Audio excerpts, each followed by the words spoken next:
How to use Instagram Threads app. Hey guys, in this quick video I'm going to show you that how you can use your Instagram Threads app. So now let's get started. Firstly, you have to go on your Google Play Store, and from there you have to install up your Instagram Threads app. So once you install it, you have to click on the open.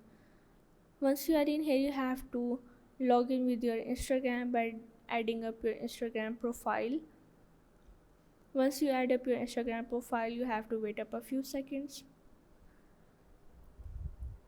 and after that, here is your Threads profile. You have to customize your Threads profile by adding up your name, bio, or the link. But remember that your name is connected with your Instagram account.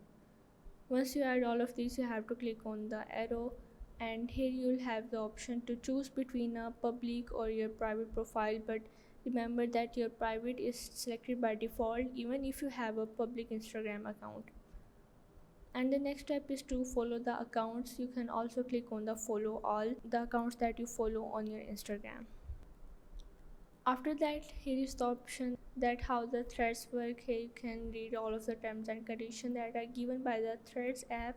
Once you read all of that, you have to simply click on the join threads, and here your Instagram Threads app profile has been customized. Now here you can use your Instagram Threads app.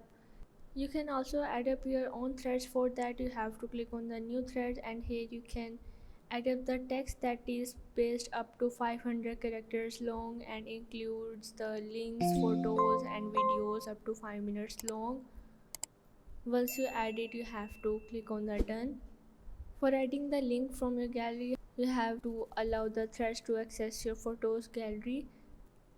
And in the last, you can add up the feed on threads, including the posted by people you follow or you mention, and in the anyone can see your post.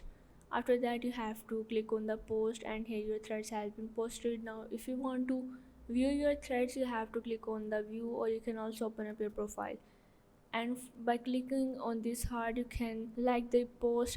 From this dialog box you can reply, or you can also repost it. And in the last, by clicking on this arrow icon, you can also add this on your Instagram story, or also copy the link, and many more. But if you want to delete your any post, what you have to do is simply click on these three dots that are given on the post, and after that you have to click on the delete, and here is the option to reshow. To delete the post, you have to simply click on the delete. So this is how you can use your Instagram Threads app.